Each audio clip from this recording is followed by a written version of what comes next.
Kom ons gaan so sit, dan gaan ons saam bid, dan gaan ons die Here vra om ook vanmôre in 'n besonder deur sy waarheid en sy woord tot ons harte te spreek. Ons hemelse Vader, die psalmdigter sê, as U die huis nie bou nie, te vergeefs bou ons daaraan, en as U die stad nie bewaak nie, te vergeefs waak die wagters. Dis verseker so, as U hierdie gemeente nie bou nie, te vergeefs bou ons daaraan. As U nie deur U Heilige Gees in ons harte werk om jaloers te waak oor die leer wat ons hier predik nie, Here, dan sal die vyand met baie leuns inkom en ons verlei en mislei op 'n weg wat vir ons reg lyk, maar die einde daarvan is weë van die dood. Daarom bid ons, Here, vir ons as gemeente, en nie net vir ons nie, maar vir U liggaam, U kerk op aarde, dat ons werklik getrou sal wees aan die waarheid van U woord, dat ons die Bybel sal lees binne sy konteks, dat ons die waarheid van die woord ter harte sal neem, dat ons hier die waarheid sal verkondig, want Paulus sê, ek verkondig niks anders onder, of ek wil niks anders onder julle laat weet as Christus en hom as gekruisigde nie. Die evangelie is die krag van God tot redding vir elkeen wat glo. En die evangelie is saamgevat in een persoon, dit is die Here Jesus Christus. En Vader, ons bid dat ons Christus sal verhoog deur getrou te wees aan die waarheid, en dat ons ook deur die krag van die Heilige Gees swaar sal steun op U wysheid, om dan ook vir ons te lei in hierdie groot opdrag, om dit in uitvoer te bring, tot eer en tot verheerliking van U naam. Vader, ons dank U vir die wyse waarop U vir ons gemeente sorg, op tydelike gebied, geestelike gebied. Ons sien uit na ons 3de jaar viering, oor 'n paar weke, ons sien uit na daardie geleentheid waar ons kan saamkom, en U kan eer dat U in U soewereiniteit, lang voor die grondlegging van die wêreld, bepaal en beskik het dat Berea Christen gemeente 'n werklikheid sal word hier in die Oosrand. Ons dank U, Vader, dat U die gewer is van hierdie goeie gawe. Dank U vir elkeen wat so getrou, sondag na sondag, lang paaie ry en afstande aflê, en so getrou, ek sê vir my vrou hierdie week, so getrou, na U huis toe ry. Ek dank U vir hulle getrouheid, ek dank U vir hulle opgewondenheid oor die waarheid, ek dank U vir die mense wat hulle nooi om te kom luister, en is die gebed van my hart dat U self kosbare siele sal red vir U koninkryk. En Here, binne U wil, die gemeente laat groei tot eer van U naam, en tot verheerliking van die Vader deur die Seun, in die kragvolle werking van die Heilige Gees. Gemeente, genade, barmhartigheid en vrede word vir U geskenk van God ons hemelse Vader, ook van ons dierbare Here Jesus Christus. Dit word kragtig menigvuldig deur die werking van sy Gees hier by ons. Amen. Nou vriende, vanmôre gaan ons die samevatting van die wet hanteer, soos ons dit vind daar in Matteus 22. Ons doen dit nie uit gewoonte nie, maar van tyd tot tyd staan ons stil by hierdie samevatting van die wet. Nou, as U hierdie samevatting van die wet bietjie bekyk, sal U sien dit gaan oor die gedeelte in Eksodus 20, en U weet wat by Eksodus 20 gebeur het. Die volk staan by die berg Horeb, en die Here verskyn aan die volk daar, soveel so dat die volk op 'n stadium vir Moses gevra het, praat jy met ons, dat God nie met ons praat nie, anders sterwe ons. So interessant dat elke Jan Rapp en sy maat deesdae vir jou sê, God het vir my gesê, God het hoorbaar met my gepraat, en daar is geen vrees in hulle nie, daar is geen ontzag vir hierdie God in hulle nie. Hulle praat van hierdie God asof hy hierdie is soos ons. Ek het hierdie week 'n artikel gelees daar op Ligonier Ministry se webblad, dat God absoluut anders as ons is. Hy is heeltemal onderskeie van die mens. God het mens kom word. Hy het vir ons kom wys sy heerlikheid in sy Seun Jesus Christus. Maar wanneer ons van hierdie God praat, dan praat ons in hierdie gedagte dat hy totaal anderste as ons is, en daarom hy absoluut ons aanbidding verlang en dan ook ons aanbidding vereis. Nou as ons kyk, vriende, na hierdie samevatting van die wet van die Here, dan gaan dit in besonder oor die gedagte dat hierdie Fariseërs en Sadduseërs vyande van mekaar, in daardie tyd, die Sadduseërs het nie geglo aan die opstanding nie, hulle het nie geglo aan engele nie, terwyl die Fariseërs aan die ander kant geglo daaraan. En toe dit kom by die Here Jesus, het hulle komplot gesmee om hom te versoek, en hulle kom en hulle vra hom hierdie vraag. Hulle sê, Meester, wat is die groot gebod in die wet? Lig vir ons een van die 10 gebooie in Eksodus 20 uit. Daar is net een Here, en U weet mos wat volg alles, jy mag voor geen ander God buig nie, en die Sabbatdag, en al daardie 10 gebooie. Lig vir ons een uit, en sê vir ons, wat is die belangrikste, sodat hom kon aankla. En Jesus antwoord hulle, en hy sê, jy moet. Vir elke mens op hierdie planeet aarde kom hierdie selfde opdrag. Jou lewe behoort nie aan jou self nie. God gee vir jou lewe, hy gee vir jou asem, hy gee vir jou genade om elke dag op te staan en te leef. Daarom moet jy die Here jou God lief hê, met jou hele hart en met jou hele siel en met jou hele verstand. Dit is die eerste en groot gebod. En die tweede wat hiermee gelyk staan, jy moet jou naaste lief hê soos jouself. En nou hoor ek die meeste wat sê, ai, om God lief te hê is maklik. Maar my buurman, jy ken hom nie. Jy ken nie, daar is 'n riller. Daar is 'n probleem. Luister, die Here sê, hoe kan julle sê dat julle God lief het wat julle nog nooit gesien het nie? Maar jou naaste wat jy sien, het jy nie lief nie. En daarom is hierdie liefde nie iets wat uit ons harte kan kom nie. Dis nie 'n liefde om heeldag met jou arm om hierdie ou se skouer te loop nie. Dis nie 'n emosionele liefde waar jy, as jy hom sien, weet, kry jou hart so 'n bietjie 'n trilling en jy is opgewonde om hom te sien, jy wil hom soen op die voorkop of iets nie. Glad nie. Partykeer sien jy hom, jy dink by jouself, jy's 'n ellendeling, net soos ek. En ek het jou lief omdat God vir my die opdrag gee en ek bid vir jou omdat God vir my die opdrag gee. En ek gaan vir jou 'n goeie buurman wees omdat God vir my die opdrag gee. Dis die liefde waarvan die Bybel hier praat. Dis 'n liefde wat sekere dade na vore bring. En daarom is het belangrik dat die Here vir hulle sê, die liefde vir God en die liefde vir jou naaste. En dan sê die Here hierdie aangrypende woorde. Aan hierdie 2 gebooie hang die hele wet en die profete. Liefde vir God, liefde vir jou naaste. Mag die Here vir ons genade gee, want ons almal sukkel daarmee. As sekere dae wat ons in die aand in die bed klim, maar dink ons by onsself, meer as oorwinnaar. En die volgende aand dink ons by onsself, kan ek ooit gered wees? Kyk hoe het ek vandag opgetree. Mag die Here ons genade gee om ons fokus heeltyd te skuif na Christus en dan na hierdie groot opdrag wat hy ons gee. Ons gaan vanmôre staande belydenis doen van ons algemene ongetwyfelde Christelike geloof. Elkeen kan sy na hart saam met my die volgende woorde spreek, daarna sing ons spontaan van Gesang 245 die 4 verse soos aangebring. Vir die wat kan staan, die wat nie kan staan nie, is welkom te sit. Kom ons staan en doen ons belydenis van geloof. Vriende, met ons hele hart bely ons dat ons glo in God die Vader, hy is die Almagtige. Hy is skepper van die hemel en die aarde en ons glo in Jesus Christus, sy eniggebore Seun, ons Here, wat ontvang is uit die Heilige Gees, gebore uit die Maagd Maria, wat gelei het onder Pontius Pilatus, gekruisig, gestorwe en begrawe is en neergedaal het in die onderste dele van die aarde. Wat op die 3de dag weer opgestaan het uit die dood, opgevaar het na die hemel en sit aan die regterhand van God die Almagtige Vader, van waar hy sal kom om te oordeel die lewende en die dode. Ek glo in die Heilige Gees en ek glo aan 'n heilige algemene Christelike kerk, die gemeenskap van die heiliges, die vergifnis van sondes, die opstanding van die liggaam en 'n ewige lewe. Sê vir Eben baie dankie vir daardie lieflike spel en dat ons so kan saam sing en ook so deur die begeleiding God kan verheerlik, ons harte kan voorberei vir ons erediens. Dis die hoogtepunt van elke Sondag. U sal sien, ons hou u nie besig met baie goedjies nie. Ek gaan nie vanmôre 'n rookmasjien aansit en 'n paar meisies laat hardloop hier met vla en 'n vlagdanse doen en vir u vertel hoe wonderlik die Here is. En ons moet die Here dien met 'n joyful noise nie. Ons gaan dit nie doen nie. Die Here is 'n God van orde. En die Bybel sê vir ons dat Esra, die skrifgeleerde, die Bybel oopgemaak het en die Bybel verklaar het. Die Here Jesus kom in sy aardse bediening en die Bybel sê die eerste ding wat hy doen, hy preek en hy sê, wie kan sê hoe klink sy eerste preek? Bekeer julle, want die koninkryk van die hemele het naby gekom. Nie kom uit dat ek julle salf dat julle genees moet word. Kom vorentoe dat ons jou maag vryf en jou voorkop dat jy in tale praat en allerhande snaakse goed vandag. Ek weet nie waar die goed vandag vandaan kom nie, maar ek wil u vra, dat u sal sien, ons dink nie ons is beter as ander kerke nie, glad nie. Ons probeer net so naby as moontlik bly aan God se opdragte. En sy opdragte is redelik duidelik uitgestippel in die Bybel, en dit is om die Bybel binne sy konteks te verklaar.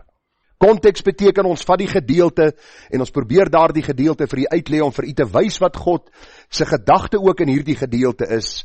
Sommige gedeeltes is moeiliker verklaarbaar as ander gedeeltes, maar ons dank die Here vir die kosbare Bybelse waarhede wat ons dan ook in die woord van die Here kan lees. Nou ons lees vanmôre weer uit Genesis 16. U sal nou, ons het laasweek ook uit Genesis 16 gelees, toe ons bietjie gepraat het oor die verkeerde raad wat Abraham gevolg het. En ons gaan vanmôre bietjie kyk na Bybelse riglyne wanneer ons sekere besluite moet maak. Ons sal bietjie kyk daarna, dat die Here vir ons ryklik sal seën. Kom ons val weg. Ons lees net weer Genesis 16, 'n baie besondere gedeelte in God se woord. Maar Sarai, die vrou van Abraham, het vir hom geen kinders gebaar nie, en sy het die Egiptiese slavin gehad met die naam van Hagar. Jy onthou waar kom sy vandaan, hè? Van Egipte af. Hier staan dit, Egiptiese slaaf kom van Egipte af, en hoe het hulle haar daar gekry? Want Abraham het op 'n stadium in ongehoorsaamheid en in ongeloof na Egipte getrek. En daar het hy gevlug vir die hongersnood, en daar het hy gelieg vir Farao. En daar het Farao hom uitgevang oor sy leuen. En Farao het voor hy geweet het, Abraham het vir hom gelieg, vir hom geskenke gegee, slawe, slavinne en kamele en allerhande dinge. En toe Farao uitvind dat Abraham vir hom 'n leuen vertel het, toe stuur hy met sy land uit. Eintlik tragies dat die vader van die geloof sulke hartseer dinge gedoen het, sondige dinge. Maar dit leer ons ook kosbare lewenslesse. En kom ons lees vanmôre verder. En Sarai het vir Abraham gesê, jy weet die Here het my nie toegelaat om moeder te word nie. Gaan tog in by my slavin, miskien sal ek uit haar gebou word. En Abraham het na Sarai geluister. Toe neem Sarai, die vrou van Abraham, Hagar, die Egiptiese, haar slavin, nadat Abraham 10 jaar in die land Kanaan gewoon het, en gee haar aan haar man Abraham om sy vrou te wees. En hy het by Hagar ingegaan, en sy het swanger geword. Maar toe sy sien dat sy swanger was, het haar meesteres veragtelik in haar oë geword. En Sarai sê vir Abraham, die onreg my aangedoen is op jou. Ek self het my slavin in jou skoot gegee, en nou dat sy sien dat sy swanger is, het ek veragtelik in haar oë geword. Laat die Here oordeel tussen my en jou. Hier ewe skielik is die fete tussen Abraham en Sarai. Ewe skielik is hier 'n geweldige probleem, ons het laasweek daaroor gepraat. Nou antwoord Abraham vir Sarai en hy sê, daar is jou slavin in jou hand, doen met haar soos dit goed is in jou oë. Toe het Sarai haar sleg behandel, en sy, Hagar, het van Sarai af weggevlug. En engel van die Here het haar by 'n fontein in die woestyn gevind, by die fontein op pad na Sir, en gevra, Hagar, slavin van Sarai, waar kom jy vandaan en waar gaan jy heen? En sy antwoord, ek vlug van my meesteres Sarai af weg. Toe sê die engel van die Here vir haar, gaan terug na jou meesteres en verneder jou onder haar hande. Ek gaan net 'n onderbreking maak, ek gaan nie daaroor preek nie. Vriende, ek kry dikwels mense wat vir my sê, luister, die ou by my werk behandel my sleg, en weet, hierdie werkgewer van my is so en so, en ons gaan een of ander staking reël by die werk om hierdie ou te forceer om ons beter te behandel. En weet wat sê ek gewoonlik vir hulle? As jy bely is 'n kind van die Here, is daar een van twee dinge. Of bedank jou werk en gaan soek 'n ander werk. Eerste ene. Tweede ene. As jy 'n kind van die Here is, onderwerp jou aan jou werkgewer. Jy's nie 'n slaaf nie, ek weet. Maar jy betaal jou salaris, jy werk vir hom. En gaan na hom toe as daar probleme is en praat met hom. En as daar nie 'n oplossing gevind kan word nie, gaan soek vir jou ander heenkome. Dis die Bybelse beginsel. Ons vind al hoe meer mense, en ek praat van tyd tot tyd met mense oor die telefoon, wat vir jou vertel hoe sleg die werkgewer en hoe sleg die mense is wat wie hulle werk. En sê ek van my eerste plek, dank God vir jou werk. Dank God jy het 'n werk. Dank die Here het krag om jou werk te doen. Dank die Here hy wil jou gebruik as 'n getuie daarso. Soos maar net so 'n voetnoot, jy hoef maar net te betaal vir die verdeel nou. Dis gratis en verniet wat ek vir jou gegee het. Maar vir my hartseer as ek sien wat in werksplekke aangaan vandag. Ons verstaan nie meer die beginsel wat die Here sê, ons moet ons onderwerp aan ons werkgewer, al is hulle somtyds verkeerd. Al is hulle somtyds mense wat ons nie goed behandel nie. Gaan lees die Nuwe Testament, mooi ooreenkoms met dit wat die Here hier vir Hagar sê. Gaan terug en verneder jou onder haar hande. Dink jy Sarai het haar beter behandel toe sy terugkom? Ok, dankie Madeleine. Net Madeleine gehoor het ek sê, maar baie dankie. Nee, sy het haar nie beter behandel nie. Maar die Here sê vir haar, gaan onderwerp jou aan Sarai. Verder sê die engel van die Here vir haar, ek sê jou nageslag grootliks vermeerder, sodat dit vanweë die menigte nie getel kan word nie. Ook sê die engel van die Here vir haar, kyk, jy is swanger en sal 'n seun baar, en jy moet hom Ismael noem. Want die Here het jou uit jou ellende verhoor. En hy sal 'n wille esel van 'n mens wees, sy hand teen almal, en almal se hand teen hom, en hy sal teenoor al sy broers woon. Toe noem sy die naam van die Here, wat met haar gespreek het. U is die God wat sien, want sy het gesê, het ek hier ook gesien na hom wat my sien? Daarom noem hulle die put Lagai Roi. Dit lê daar tussen Kades en Bered. En Hagar het vir Abraham 'n seun gebaar. En Abraham het sy seun, wat Hagar gebaar het, Ismael genoem. En Abraham was 86 jaar oud toe Hagar Ismael vir Abraham gebaar het. Vriende, ons tema vanmôre, of ons teks van oordenking vind in Genesis 16:2, en Sarah het vir Abraham gesê, jy weet, die Here het my nie toegelaat om moeder te word nie. Gaan tog in by my slavin, miskien sal ek uit haar gebou word. En Abraham het na Sarah hier geluister. Die tema, as verkeerde raad gevolg word, kan dit verrykende gevolge inhou. Het was deel 1 gewees. Deel 2 vanmôre, riglyne wat ek behoort te volg. Ek gaan dit gou kortliks met u verlede week se boodskap hanteer. U sal onthou, ons het verlede week gepraat oor die gedagte as verkeerde raad gevolg word. Ek het vir u gesê, God se beloftes aan Abraham was vas, dat die Here vir hom 'n nageslag sou gee, nie uit Hagar nie, maar uit Sarai, sy vrou. Die Bybel sê baie duidelik dat Abraham het hierdie beloftes gehoor en hierdie beloftes geglo, soos die Bybel vir ons leer. Op 'n stadium kom sy vrou na hom toe en sy sê vir hom, luister, jy sien ek is al ouerig en ek is nie swanger nie en lyk nie of die Here vir my kinders gaan gee nie. Hier is my slavin. Onmiddellik die gedagte, vorige ongehoorsaamheid van Abraham, hier is my slavin. Hagar sê Sarai vir hom, wat ons in Egipte verwerf het, gaan by haar in dat ons 'n geslag uit haar kan bou. En ek gaan vanmôre vir u wys, Abraham het nie geaarsel nie. Hy het nie geaarsel nie. Dit was onmiddellik. Goeie raad, ek doen wat jy vir my sê. Die Bybel sê vir ons die volgende plek, probleme is onafwendbaar. 2 vrouens in een kombuis, werk nie. Werk nie, veral as die een jou kind het en die ander een nie. Die 4de ene gespanne verhoudinge was die gevolg en is met ons tot vandag toe. Die moslems, Ismael, die moslems is deel van daardie geslag en daarom sit ons met hierdie probleme, want die Bybel sê Ismael sou nie saam met Isak geërwe het nie.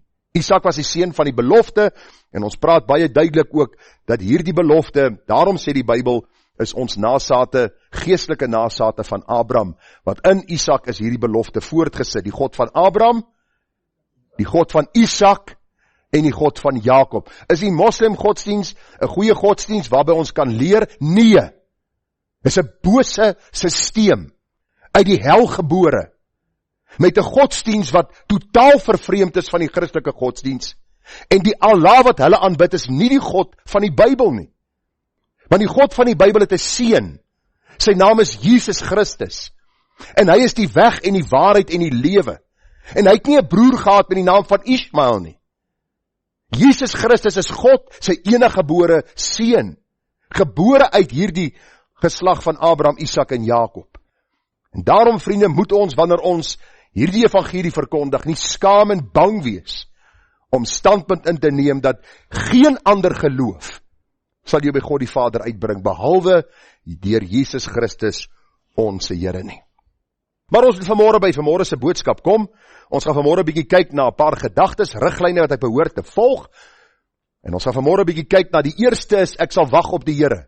Voor ek groot besluite maak, of raad van mense aanhoor en ek moet 'n besluit maak, wag op die Here, is die eerste besluit. Nou, ek sien baie keer en ek hoor baie keer myself, as ek by 'n roubord wag en hy is te lank, dan raak ek ongeduldig. Dan dink myself, wat is nou fout met die rouborde? Hoekom werk hy goed vandag nie? Hy werk, hy's rooi. Maar ek dink hy werk nie, want ek is haastig. Ons gaan bietjie praat oor die probleem wat ons as Suid-Afrikaners mee sit, wat Abraham mee gesit het. Wag op die Here. Tweede ene. Ek sal altyd God wil verheerlik in die besluit wat ek wil maak. Ons gaan bietjie daaroor kyk oor die verheerliking van God in my besluitneming, wanneer raad na my kant toe kom, wanneer ek 'n besluit moet maak, wanneer daar dinge moet gebeur in my lewe. Derde gedagte, God se woord sal prioriteit geniet in my besluitnemingsproses, en die vierde, God se vrede sal my deel wees. En ek gaan vir u hierdie 4 gedagtes uit hierdie gedeelte wys. Miskien het u dit raak gesien, miskien het hierdie 4 gedagtes raak gesien, maar gaan uit hierdie gedeelte vir hierdie 4 gedagtes wys, hoe Abraham in sekere opsigte verkeerd opgetree het, en hoe ons kan leer uit sy lewe. Ek het vir u baie duidelik gesê, vriende, die Here het juis hierdie voorbeelde vir ons opgeteken in die Bybel, sodat dit vir ons as 'n waarskuwing kan dien. 1 Korintiërs 10, gaan lees dit. Die Here sê dit dien as 'n waarskuwing vir ons op wie die eindes van die eeue gekom het. So, jy kan nou begin aftel. Nommer 1. Jy moet nou nie my op die tyd hou nie, né? Ek sien dit is nog redelik vroeg. Die eerste gedagte, ek sal wag op die Here. En vriende, ek het hier op my notas geskryf, dit is juis waar Abraham verkeerd gegaan het. Hy het eenvoudig blindelings, hals oor kop in die besluit in gehardloop. Hoekom sê ek so? Vriende, as ons kyk, dan sien ons dat toe die Here vir Abraham die belofte gee, ons onthou in Genesis 12, sy nageslag sal groot wees, Genesis 15, waar die Here baie duidelik vir hom gesê het, kyk op na die sterre van die hemel, kan jy hulle tel nie, jy kan hulle nie tel nie, jou nageslag sal so groot wees. Abraham het hierdie wonderlike en kosbare beloftes van die Here ontvang. En toe Sarah hierna hom kom en vir hom sê, lyk my die Here wil my nie 'n kind gee nie, gaan in by my slavin Hagar. Sê die Bybel vir ons baie duidelik, dat Abraham onmiddellik gehandel het op Sarai se aanbeveling. Luister mooi, as u nou saam met my die reeks volg, sal u agterkom, daar was niks van die altaar gewees hier nie. Die gesien? Hy het nie by die altaar gaan buig, soos ons verskeie kere gelees het in die klompie hoofstukke nou, dat hy vir die Here raad gevra het nie. Abraham het nie by die altaar gaan buig en vir God vir raad gevra nie. Daar was nie 'n gebed tot die God van hemel en aarde, wat hom al so kosbaar geantwoord het in die tye van die verlede nie. Vriende, hy het nie met Sarah hier gaan sit en vra gesê, Sarah, my vrou, luister. Ek wil jou herinner aan die beloftes wat God gemaak het. Onthou jy toe ons uittrek uit Ur van die Galdeërs, het God gesê. Onthou jy dat die Here gesê het, toe hy deur daardie diere wat ek in 2 verdeel het, met daardie rokende fakkel deurgegaan het, het God beloof dat hy ons 'n nageslag sal gee. Sarah, ek gaan nie luister na jou nie. Ek gaan nie by Hagar ingaan nie. Ek gaan wag op die God van die Bybel. Die Bybel sê vir ons glad nie dat Abraham enigsins hierdie dinge gedoen het nie. Hy is die vader van die gelowiges, hy is die vriend van God, en tog sien ons dat Abraham in hierdie opsig ontrou aan die Here gehandel het. Ek lees vir u Genesis 16 vers 1. Maar Sarai, die vrou van Abraham, het vir hom geen kinders gebaar nie, en sy het Egiptiese slavin gehad met die naam van Hagar. En Sarai sê vir Abraham, jy weet die Here het my nie toegelaat om moeder te word nie, gaan tog in by my slavin, miskien sal ek uit haar gebou word. En Abraham het na Sarai geluister. Dis asof die skrywer vir ons duidelik melding wil maak dat Abraham nie eens gedink het. Dat Abraham nie eens vir God gevra het, of enigstens ondersoek ingestel het, sou dit die regte ding gewees het nie. Ons weet, in daardie tye was dit baie keer aanvaarbaar gewees dat 'n man meer as een vrou gehad het, en ek het al daaroor gepreek by ons oordenkings, ek gaan nie vanmôre weer te veel daaroor uitbrei nie, maar die Bybel sê vir ons, God se plan van die begin was 1 man vir 1 vrou. En die Here het vir Abraham die belofte gegee, nog voor Hagar op die toneel verskyn het. So hierdie was baie duidelik 'n ongehoorsaamheid van Abraham na die kant van die Here en die beloftes wat die Here hom gegee het. Die Bybel sê, toe neem Sarai, die vrou van Abraham, Hagar, die Egiptiese haar slavin, nadat Abraham 10 jaar in die land Kanaan gewoon het, en gee haar aan haar man Abraham om sy vrou te wees. En hy het by Hagar ingegaan en sy het swanger geword. Ek wil nie weet hoe is 'n huis waar 'n man ontrou aan sy vrou is nie. Waar die vrou nie weet waar die man vanaand is nie. By watter vrou is my man vanaand? Ek weet nie wat in haar die vrou se gedagte moet aangaan nie. Maar in hierdie geval sien ons dat Sarah hier dit aanbeveel.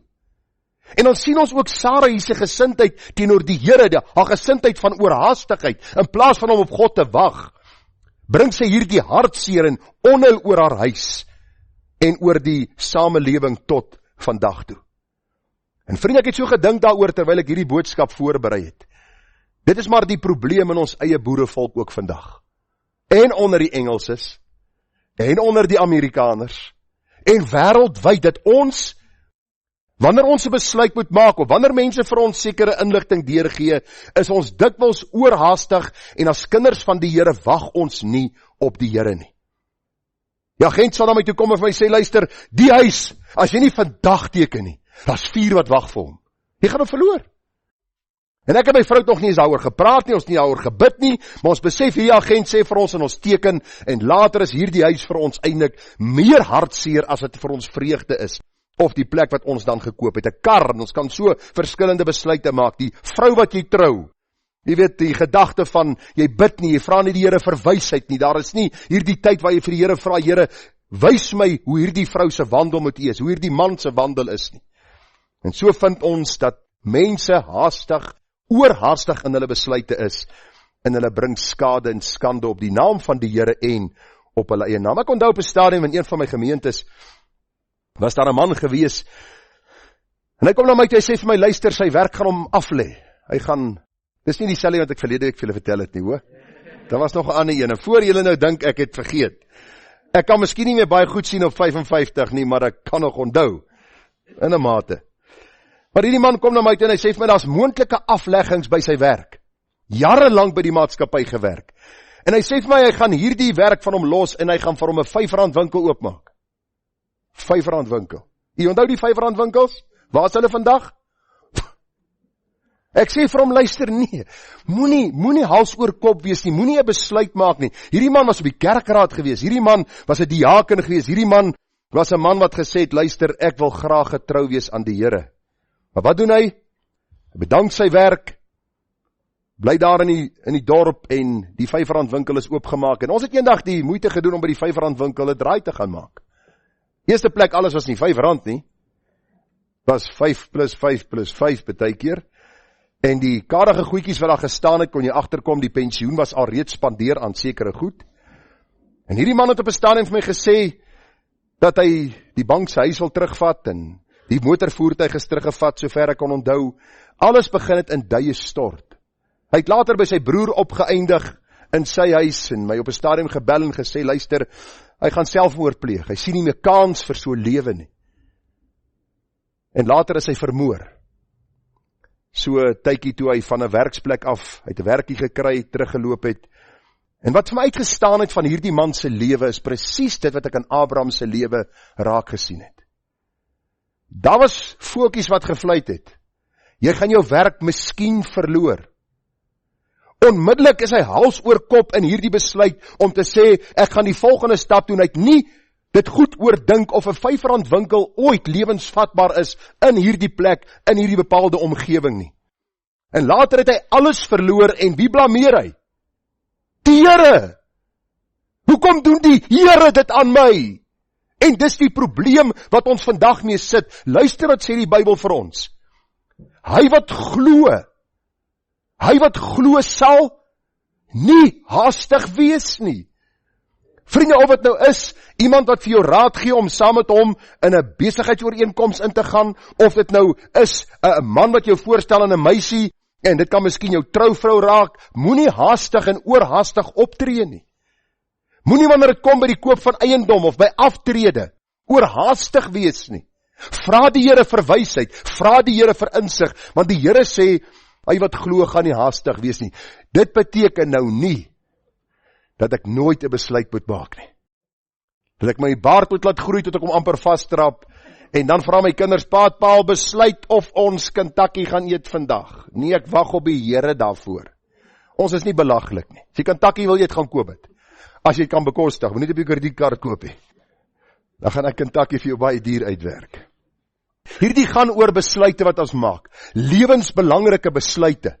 Die eerste ding wat ons moet doen is ons wag op die Here. Hoor wat sê Jesaja 30 vers 18. Welgeluksalig, jy weet nou al wat beteken die woord wel, geluk en salig, ons kan ook sê 3 maal gelukkig, almal wat op hom wag.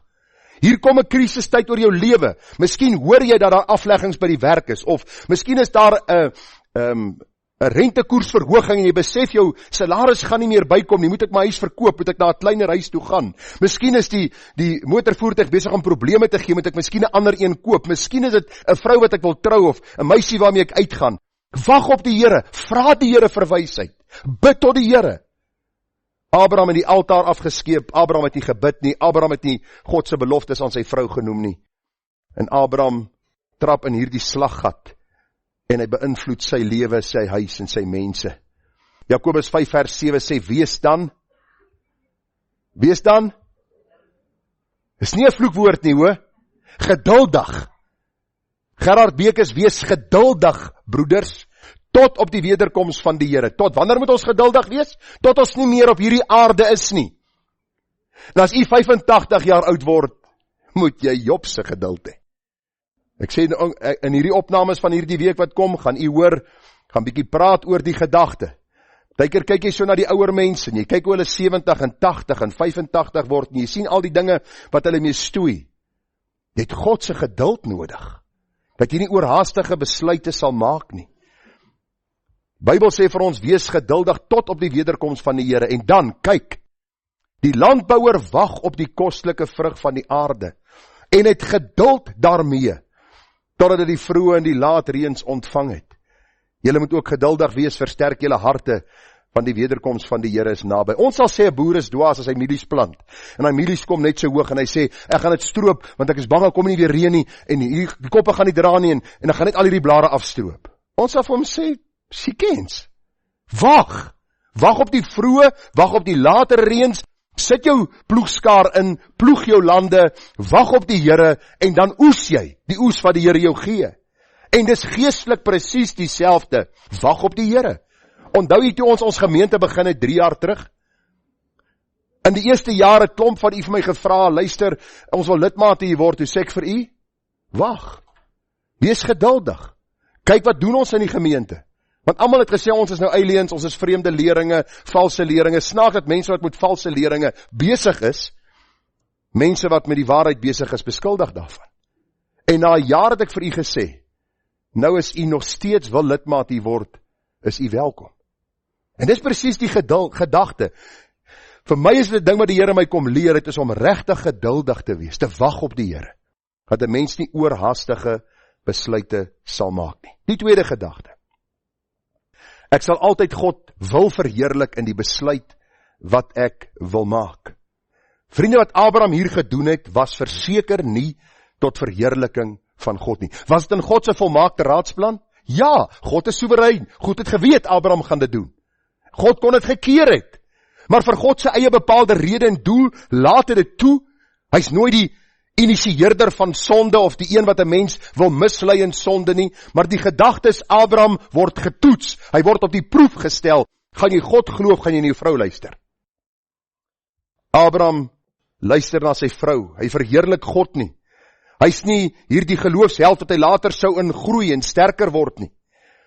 Die Here het vir hom baie duidelik gesê in Genesis 15. Onthou u, 'n hoofstuk net, 1 hoofstuk tevore, na hierdie dinge die woord van die Here tot Abraham gekom in 'n gesig en gesê, vrees nie Abraham, ek is vir jou skuld en jou loon is baie groot. Toe vra Abraham vir die Here, u moet nou onthou. En as u nou in die slaap geraak het, is nou tyd dat jou vrou jou so stampie gee, of die man die vrou, dat u kan hoor.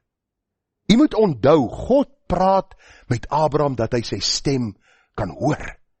Die Bybel was nog nie daai tyd daar nie. Abraham het die voorreg gehad om met God te praat. Hy vra vir die Here, Here, wat sal u my gee aangesien ek sonder kinders heen gaan en die erfgenaam van my huis, die Damaskener Eliezer is.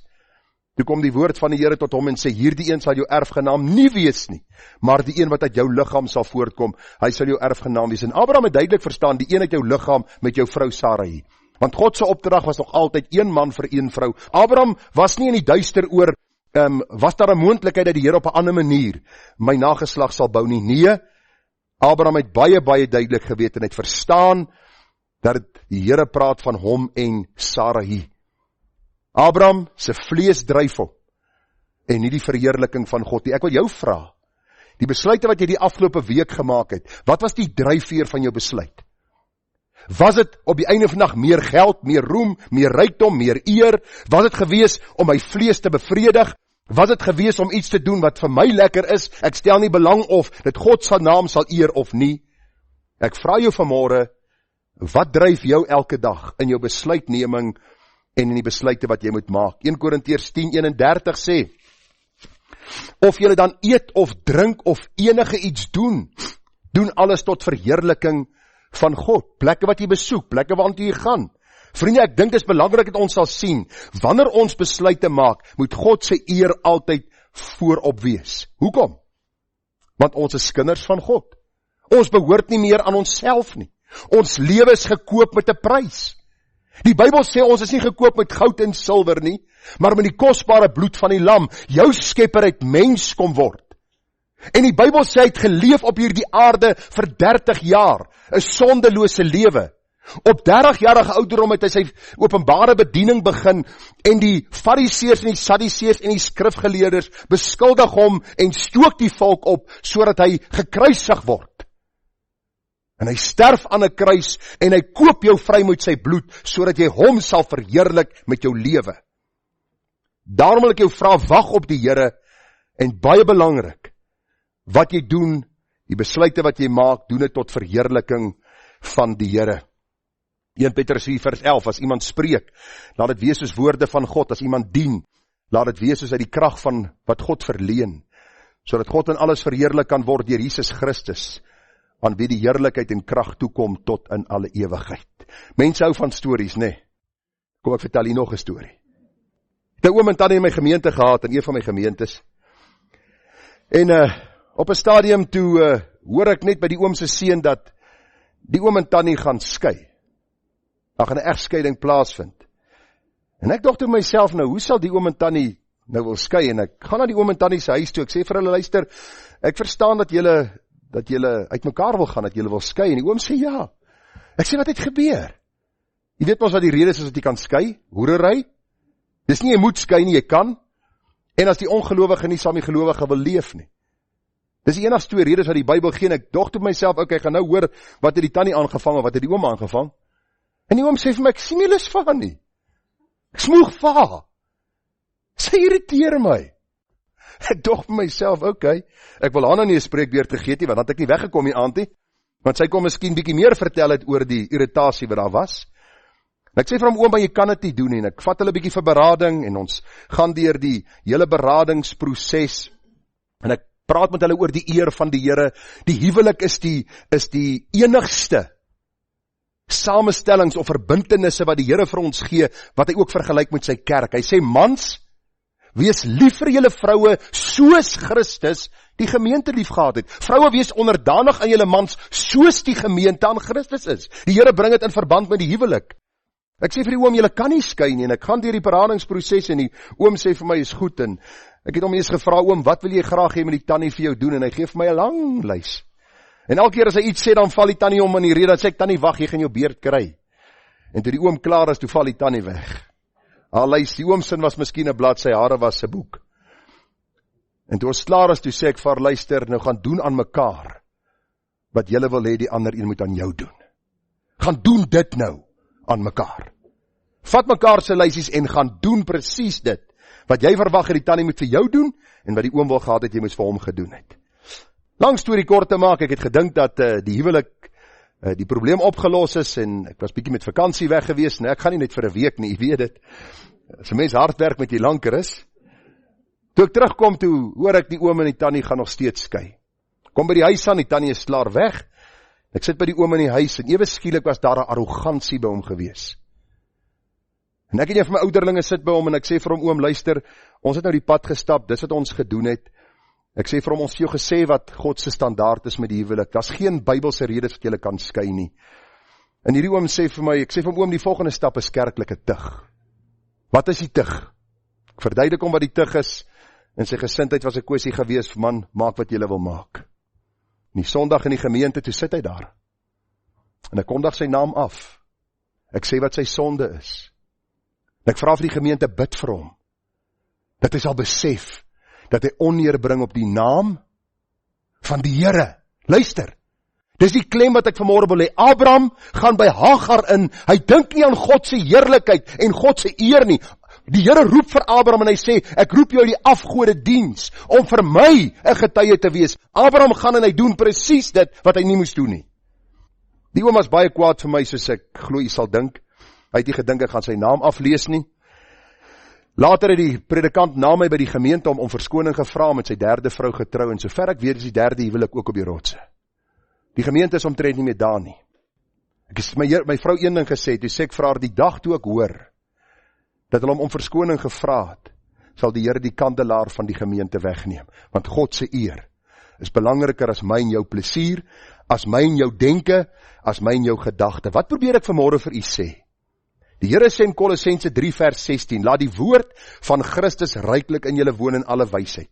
En wat julle ook al doen, in woord of in daad, doen alles in die naam van die Here Jesus en dank God die Vader deur hom. As jy vanmôre 'n perfekte vrou soek, bly soek. In die hemel gaan daar nie vroue wees nie. Of kom ek sê, daar gaan wees, maar nie om te trou nie. Daar sê, dat ek myself net korrigeer. Nie om te trou nie. Julle gaan daar wees, sorry, ek is jammer. Ek wil nou nie 'n blou oog hê as ek by die huis kom nie. In die hemel gaan daar nie perfekte man soos dat jy kan trou nie. Dis hier op aarde wat ons deur die stryd gaan. Ek sê gister vir iemand, die Here sit twee onvolmaakte mense in 'n huweliksverbintenis. 'n Man en 'n vrou. Dat ons die volmaakte sal verheerlik deur by mekaar aan te pas, mekaar te verdra, mekaar lief te hê. Daar is tye wat jou vrou miskien iets doen wat jy nie van hou nie, of jy doen iets wat sy nie van hou nie, maar jy leer om God te verheerlik in hierdie proses, en daarom is daar nie eens 'n kans dat ons hierdie vrou kan los of man kan los. En dan kom ons kan die besluit toepas op enige iets. As ons nie God wil verheerlik daardeur nie, dan moet ons dit nie doen nie. Dis die gedagte wat hier na vore kom.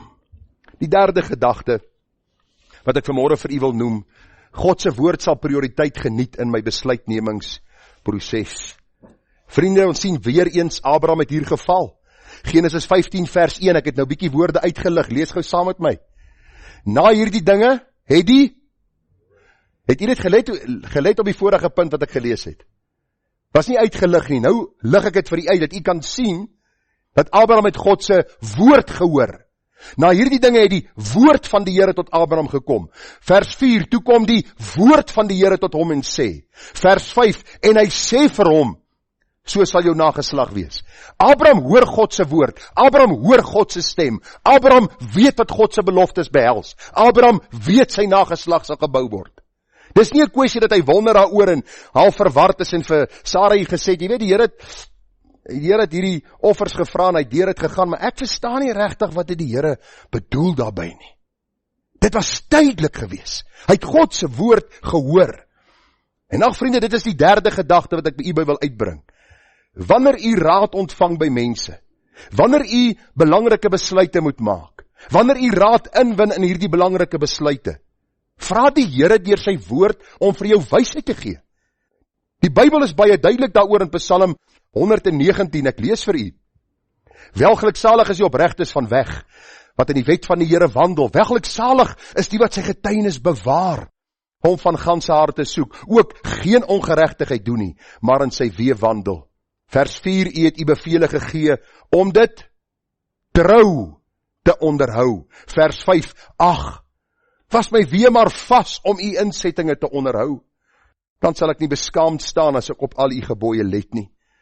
Ek het u woord in my hart gebere, dat ek teen u nie sal sondig nie. Vers 97 sê, hoe lief het ek u wet. Dit is my bepeinsing die hele dag, as God se woord deel van my mondering, deel van my sisteem, deel van my denke is die kans baie min dat ek groot radikale verkeerde besluite sal neem. 98 sê, u gebooie maak my wyser as my vyande, want hulle is myne vir ewig. Vers 105 sê, u woord is 'n lamp vir my voet en 'n lig vir my pad. Vers 127 sê, daarom het ek u gebooie lief, meer as goud, ja, as baie fyn goud. 129, u getuienis is wonderbaar, daarom bewaar my siel hulle.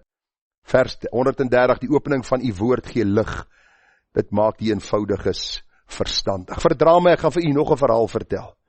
Ek moet hier die boodskap illustreer met verhale, dat u kan verstaan waaroor dit gaan. Jare gelede kom 'n vrou na my toe, sy en haar seun sit daar, haar man is oorlede, en sy en haar seun sit in my sitkamer, en sy was bietjie met vakansie weg gewees, en sy vertel my van die man wat sy ontmoet het. En sy praat met my, en sy vertel my en my vrou van die man, en ek dog by myself, maar het Gabriel mens kom word? Hy is volmaak. Hy was nog nooit voorheen getroud nie. Hy is sy hoof by 'n skool. Ek sit en kyk, sê vir my, en die Here het gesê ek moet met hom trou. En die meeste van ons hoor dit, die Here het dit bevestig, en iemand by die werk het dit ook bevestig.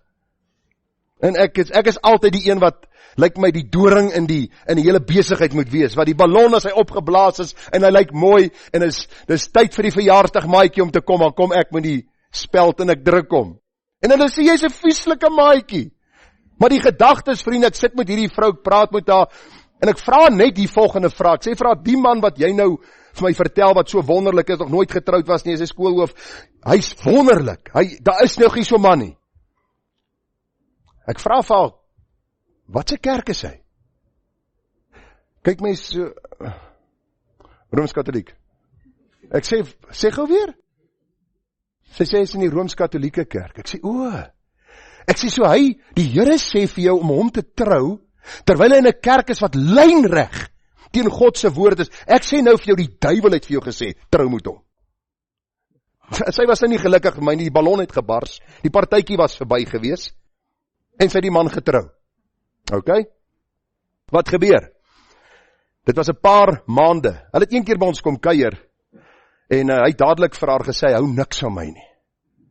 En ek is u prerogatief as u nie van my hou nie, die lewe is nie gewildheidskompetisie nie. Ek wil u nie aanstoot gee nie, maar as ek met waarheid besig is en u kry aanstoot oor die waarheid, kan ek nie daarvoor help nie. Die vrou is toe weg, hulle is by 'n ander gemeente ingeskakel, 'n paar weke later bel hy my, en vra my of ek sy vrou nie sal beraad nie, daar is geweldige huweliksprobleme. Nou moet jy weet, dis minder as omtrent 6 maande, 8 maande wat hulle getroud is. Geweldige huweliksprobleme. Om 'n lang storie kort te maak, na die tyd het dit uitgekom, hierdie man was 'n homoseksueel, wat probeer wegkom het by die skool waar hy skool gehou het. Hierdie vrou was vir hom die uitkoms gewees, en toe hy aankom by hierdie nuwe skool waar hy nou 'n pos gekry het, het hierdie hele huis van kaarte en duie gestort, en is hulle geskei. Luister vriende, as jy raad wil hê, gaan vra vir jou predikant as hy die Here lief het. Hy gee nie vir jou raad, terwyl hy vir jou elkeen 'n dop skink, soos 'n ou vir my eendag sê, ons praat oor 'n ou whiskiekie, oor hierdie goed nie. Nee, as jy 'n man van God is, as jy 'n kind van God is, dan vat jy die wysheid uit die woord van die Here. Jy kom staan stil by die woord. As daai man nie God lief het nie, het die Here nie vir jou gesê, trou hom nie. As daai vrou God nie lief het nie, het die Here nie vir jou gesê, trou hom nie. Hierdie vrou het later bekend gestaan as 'n geskeide vrou, in plaas van 'n weduwee. Hoekom? Omdat sy die waarheid van God se woord in die wind geslaan het. Beloftes uit die woord van die Here gevat het buite sy konteks. Want die Here gee nie vir jou beloftes om iets te doen wat lynreg teen sy woord is nie. Dis die duiwel wat jou mislei. Die duiwel, of as jy vir my sê, die Here sê vir jou, jy moet in 'n oneerlike besigheidsbetrekking gaan met ander mense, het die duiwel vir jou gelieg. As jy vir kom sê, die Here het vir jou gesê om hierdie oneerlike of daai ding te doen, dit was nie die Here nie, die Here kan nie teen sy woord praat nie. Hoe dikwels, vriende, vind ons dat mense nie systematies deur die woord lees nie. Hulle gebruik die woord soos 'n lucky dip. Jy weet wat 'n lucky dip is? Die beste lucky dip wat jy kon kry, was die koringkorrels gewees. Onthou jy dit? Wie het koringkorrels gehad? Dis daai goedjies wat jy by Koem gekoop het. Dan trek jy om, elke een is 'n belofte. Elke een is 'n belofte. Hierdie sonde wat ek gedoen het, daar's 'n belofte vir hierdie sonde, daar's 'n belofte vir alles.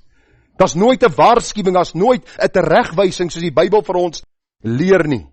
Daarom sê 2 Petrus 1 vers 18 tot 21, en hierdie stem het uit die hemel gekom, toe ons op die heilige berg was. Petrus wys nou na Matteus 17, en ons het die profetiese woord wat baie vas is, waarop julle tog moet ag gee. Soos op 'n lamp wat in 'n donker plek skyn, totdat die dag aanbreek, en die môrester opgaan in julle harte. Mense vra my baie keer, wat is jou opinie oor 'n ding? Dan sê ek vir hulle, ek sal my opinie vir jou gee. Maar as my opinie teen God se woord is, gaan ek my opinie aanpas by God se woord. Dit bly vir ons die barometer. Dit bly vir ons die lig vir ons pad en die lamp vir ons voet. Ek lees vir u nog 'n vers, dan kom ons by die laaste gedagte uit. 2 Timoteus 3 vers 16 en 17, die hele skrif, van Genesis 1 vers 1 tot Openbaring 22, die hele skrif is deur God ingegee, is nuttig tot lering, tot weerlegging, tot teregwysing. God se woord, hierdie woordjie teregwysing, is amper asof God sy vinger na jou toe druk, en vir jou sê, luister, as ek praat. En dis miskien vanmôre ook die gedagte wat ons moet hoor as westerlinge, want ons hou nie daarvan, dat iemand ons teregwys nie. Dis tot onderwysing in die geregtigheid, vers 17, sodat die mens van God volkome kan wees, vir elke goeie werk volkome toegerus. As jy 'n getroue student van die woord van die Here is, kan ek jou waarborg dat jou foute, jou verkeerde besluite, raad wat jy miskien ontvang wat verkeerd is, gou aan die lig sal kom, en jy sal dadelik hierdie dinge sien, en jy sal regte besluite maak, ooreenkomstig die woord wat die Here vir ons gee. Die laaste gedagte vanmôre, en terwille van tyd gaan ek oorgaan, God se vrede sal my deel wees. Dis die 4de gedagte. Ek het op my notas geskryf, Abraham het alles behalwe vrede gehad. Stem jy saam? Ek wonder hoe dit geklink toe daai twee vrouens mekaar vat. Ek wonder wat het gebeur. Kyk, vrouens is nogal redelik potent. Ek het al in aksie gesien. Ewe skielik is hierdie een swanger met my man. Met my man. Maar jy onthou nie, jy het hom vir haar gegee nie. Abraham, Sarai, kom ons gaan gou terug, kom ons rewind gou hierdie tyd. Ek wil hom nie rewind nie. Raak ons slaaf van hierdie vrou, ek soek haar nie. Die Bybel sê vir ons baie duidelik, ek lees vir u, Genesis 16 vers 5, en Sarai sê vir Abraham, die onreg my aangedoen is op jou skuld. Is jou skuld, man, jy moes van die begin af wat nie toegelaat het nie. Ek self het my slaafin in jou skoot gegee, nou dat sy sien dat sy swanger is, het ek veragtelik in haar oog geword, laat die Here oordeel tussen my en jou. En Abraham antwoord vir Sarai, daar is jou slaafin in jou hand, doen met haar soos dit goed is in jou oë. Toe het Sarai haar sleg behandel, en sy het van haar af weggevlug. Abraham moes hier gekom het en huisvergadering gehou het. Hy moes gesê, kom ons praat, kom ons vra vergifnis vir die Here. Hier is 'n sonde begaan, kom ons bely ons sonde, kom ons probeer in vrede saam met mekaar leef. Nee, Abraham onttrek weer. Hy gee hierdie slaaf van Hagar oor aan Sarai se ongenaakbare optrede. En die Bybel sê vir ons, daar was alles behalwe vrede. Ek wil nou nie te ver vooruit praat, ons sal nog later daarby kom. Onthou jy toe Isakie die lig sien? Toe hy die oggend sê, oe, toe Sarah net so ongelukkig, want toe is Ismael nou al groter. En ewe skielik, as Ismael vir Isak miskien aan die voet kielie, dan dink sy wil miskien die oukie uithaal. En sy sê, laat hierdie slaafin met haar seun weggaan. Onthou jy dit? Later het Sarai vir Hagar en haar seun weggejaag. Ek wil vir u probeer sê dat daar die interim tydperk was 'n tyd van stryd. Elke keer as Sarai vir Ismael gesien het, het sy onthou van haar sonde. En Abraham se sonde, en hulle ongehoorsaamheid aan God, en die verkeerde raad wat sy gegee het, en die verkeerde raad wat hy gevolg het. Ek het vanmôre daaraan gedink toe ek gestap het. Ons sit baie keer vir jare met die gevolge van sonde, en verkeerde besluite wat ons gemaak het. Dinge wat gebeur het, raad wat ons gevolg het, besigheidstransaksies waar ons ingegaan het, goed wat ons gekoop het, wat ons nie miskien moes gekoop het nie. En ons kan die blanko spasies invul. Hoor wat sê die Bybel vir ons in Filippense 4 vers 6 en 7. Wees oor niks besorg nie, maar laat julle begeertes in alles deur gebed en smeking met danksegging bekend word by God. En die vrede van God wat alle verstand te bowe gaan, sal julle harte en julle sinne bewaar in Christus Jesus ons Here. Nou vriende, dis niks misties nie. Hierdie vrede is nie, I feel tranquil. Sit met jou hande so en jou vingertjies so en jy is in jou bene gebuig, jy steek 'n kers aan, jy voel hoe die vrede in jou daal nie. Daai nuutheidsgodsdienst hoort nie in die kerk nie. Die vrede van God is eenvoudig, ek lees vir u, dis 'n vaste wete, dat ek alles Bybels gedoen het in die besluit en nou vertrou ek die Here vir die uitkoms. 3 jaar terug, toe ek voor 'n verhoor geplaas is omdat ek kwansys verkeerde leringe preek oor die leen van goddelike genesing, dat die mense kan salf en op grond van die bloed van Jesus hulle genesing eis van die Here, wat leen wat onder die westerlinge verkondig word. So ek voor 'n verhoor gedaag, omdat ek glo God is soewerein in sy redding van mense. Omdat ek glo daar's nie 'n ding soos 'n tweede genadewerk waar die Here 'n groter werk in jou siel kom doen as redding nie. En daardie dag, na die verhoor, hulle vir my sê, luister, jy het nie meer 'n gemeente nie. Was daar 'n lang proses wat vooraf gegaan het, die dag wat dit gebeur het, en ek en my vrou het gesê, God se wil sal nou geskied. Wat kan ons doen? Wat kan ons doen? 52 jaar, werkloos in Suid-Afrika, en my vel is nie genoeg gebrand nie. En al wat ek gedoen het, is sê, Here, U het dit oor my pad toegelaat, nou moet ek die volgende regte besluit maak. Gaan ek sit in salk langs die lewenspad? Gaan ek laat almal my jammer kry, of gaan ek iets doen? En ek onthou nog, ek het die vorige kerkse sogenaamde leier gebel, en vir hom sê, luister, jy het my nie geroep vir voltydse diens nie. Ophou preek sal ek nie ophou preek nie. En ek onthou nog die Saterdag toe ek en my vrou daar werk. Daai plekkie wat die lands aan is skoon te maak, saam met Johannes. Die geweldige worstelinge waardeur jy gaan in jou kop, en elke keer kom jy terug by die woord. Jy kom terug by die woord. En vandag kan ek terugkyk en kan ek vir u sê, dat God het hierdie gemeente in die lewe geroep. En sy vrede is 'n mens se deel. Wat ook al mense sê, hoor hierdie week kontak iemand my en hulle sê vir my, luister, iemand het vir hulle gesê, luister, ou Gerard gaan dit nie lank maak nie.